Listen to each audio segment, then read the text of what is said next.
ایک مچھلی ہے، اس کا نام ہے ایل، ایل انگریزی میں اس کا نام ہے ایل، سانپ کے مشابہ ہوتی ہے، یہ مختلف سمندروں میں پائی جاتی ہے، لیکن اس کے انڈے دینے کی جگہ ہے جو تمہارے مفتی عبداللبابہ صاحب نے برموڈا کو بہت زیادہ ہائی لائٹ کیا، پتہ نہیں وہاں دجال ہے بھی صحیح کہ نہیں، انہوں نے تو وہاں بٹھا دیا تو اس کے انڈے دینے کی جگہ صرف جزیرہ برموڈا ہے بس، اور کہیں نہیں۔ تو امریکہ سے، یورپ سے، افریقہ سے، ایشیا سے، ان سمندروں سے ایل انڈے دینے کے لیے وہاں جاتی ہے۔ یہ کوئی 10,000 کلومیٹر، 8,000 کلومیٹر، 4,000 کلومیٹر، 5,000 کلومیٹر، یہ اس کا سفر ہوتا ہے۔ وہاں پہنچتی ہیں، انڈے دے کے مر جاتی ہیں۔ اس کے بعد جب وہ بچے پیدا ہوتے ہیں تو ان کی غذا وہاں نہیں ہے، ان کو غذا کے لیے ماں کے سمندر میں جانا ہے، اور افریقن ایل کے بچے کو نہیں پتا میری ماں کہاں سے آئی، اور امریکن بحیرہ عرب کے ایل کو نہیں پتا میری ماں کہاں سے آئی تھی۔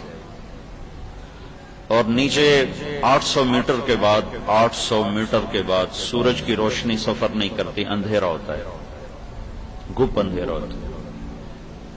یہ کالے پانی کے اندر ہزاروں کلومیٹر کا اب یہ سفر شروع کرتے ہیں بچے، اور آج تک سمندری ماہرین نے یہ تحقیق کر کے بتایا ہے کہ آج تک ایسا نہیں ہوا کہ افریقن ایل کا بچہ امریکہ پہنچ گیا اور امریکن ایل کا بچہ وہ یورپ پہنچ گیا، اور یورپین ایل کا بچہ وہ بحیرہ عرب میں پہنچ گیا، آج تک ایسے نہیں۔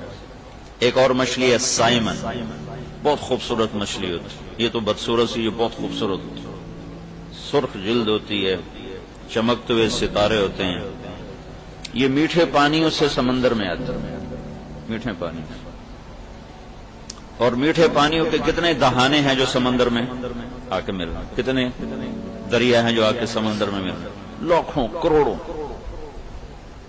یہ سمندر کھلے میں جاتی ہے اور 8 سال تک وہاں گزارتی ہے۔ یہ انڈے دینے کے لیے جس میٹھے راستے سے سمندر میں آئی تھی اسی راستے میں یہ واپس جاتی ہے۔ آج تک ایسا نہیں ہوا کہ اس نے اس راستے سے خطا کھائی ہو، آج تک ایسا نہیں۔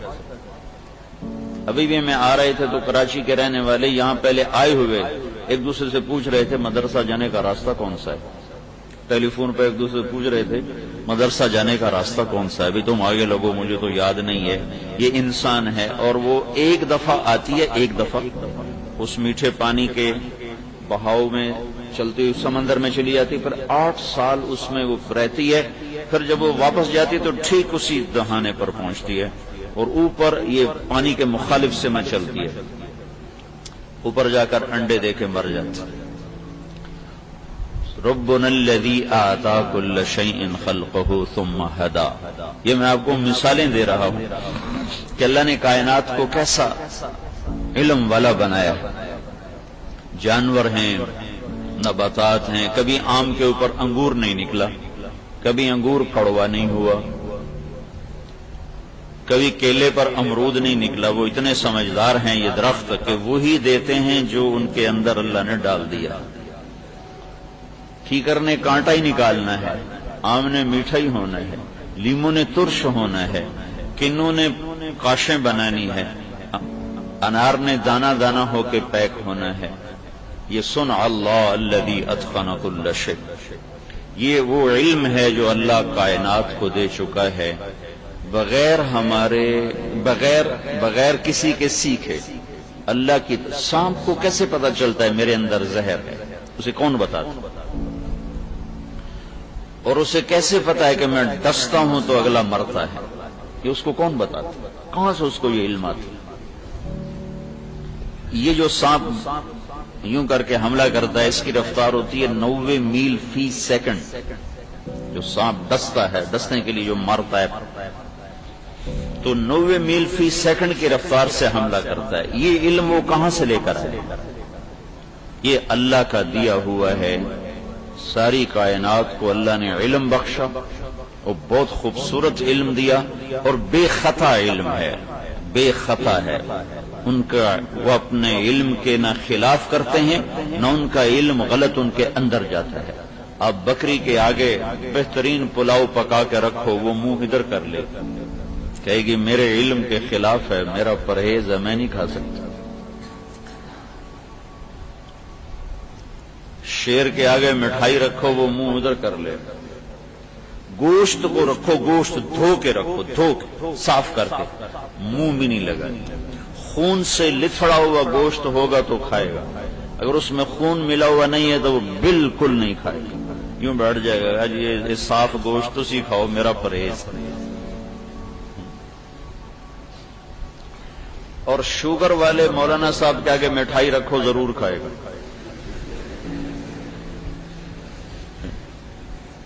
ڈاکٹر کے آگے رکھو، ضرور کھائے۔ چلو مولانا صاحب تو مولوی صاحب ہیں، ہدایہ پڑھاتے ہیں، انہوں نے تو میڈیکل سائنس نہیں پڑھی، تو میڈیکل ڈاکٹر جو شوگر کا مریض ہے، جو سارا دن لوگوں کو بتاتا ہے آپ نے میٹھا نہیں کھانا ہے، اس کے آگے مٹھائی رکھو، ضرور کھائے گا۔ اپنے آپ کو دلیل دے گا، آج آدھی گولی زیادہ کھا لوں گا، آدھی گولی ود کھاؤں گا۔ جتنے شوگر والے ہوتے ہیں اوروں سے زیادہ میٹھا کھا رہے ہوتے ہیں، کہ انسان اپنے علم کے خلاف کرتا ہے، اور کوئی جانور اپنے علم کے خلاف ہرگز نہیں کرتا۔ کبھی چمگادڑ دن میں اڑتا نظر آیا؟ اس کے لیے دن رات ہے، وہ رات کو نکلے گا۔ کبھی تازہ شکار کرتا ہوا گدھ نظر آیا کہ تازہ شکار پکڑ رہا ہو، وہ کتنا ہی مردار گوشت ڈھیر پڑا ہو، عقاب اس کے قریب بھی نہیں پھٹکتا۔ یہ میں آپ کو مثالوں سے بات عرض کر رہا ہوں کہ کیسے اللہ نے کائنات کو علم بخشا، اور اس کے مقابلے میں انسان پیدا ہوتا ہے لا تعلمون شیئا، کچھ بھی نہیں جانتے۔ ہاں تمہیں آزاد فجعل لکم السمع والابصار والافئدہ، تمہیں اعضاء و جوارے دیے ہیں جس سے تم علم لے سکتے۔ آگے بازار میں دو علم ہیں، ایک دنیا کا ہے، ایک دین کا ہے۔ اقرا کا جو عموم ہے یہ دونوں علوم کی ترغیب دے رہا ہے۔ اقرا بسم ربک الذی خلق، اللہ کی مدد کے بغیر نہ تم دنیا کے علم میں کچھ پا سکتے ہو، نہ دین کے علم میں کچھ پا سکتے۔ 99% ایجادات اچانک ہوئی، سائنسدان کوئی اور چیز ڈھونڈ رہا ہے اور نکل کچھ اور رہا ہے۔ 99%۔ اقرا بسم ربک الذی خلق، استعانت کے لیے ہو کہ اللہ کی مدد کے بغیر نہیں کر سکتے، اس کی مدد کو ساتھ لو۔ ایک اور مطلب، اقرا بسم ربک الذی خلق، پڑھ اللہ کی پہچان کے ساتھ، اسم سموو سے پڑھ اللہ کی پہچان کے ساتھ۔ ہدایہ تو پڑھ گیا، اللہ کو نہیں پہچانا تو قرآن والا اقرا نہیں ہوا۔ بخاری پڑھ لی ہے لیکن اللہ کی پہچان نہیں ہوئی تو بسم اللہ کی پہچان کے ساتھ پڑھ، اللہ کو پہچانتے ہوئے کہ تیرا پڑھنا تمہیں اللہ کی پہچان کرو۔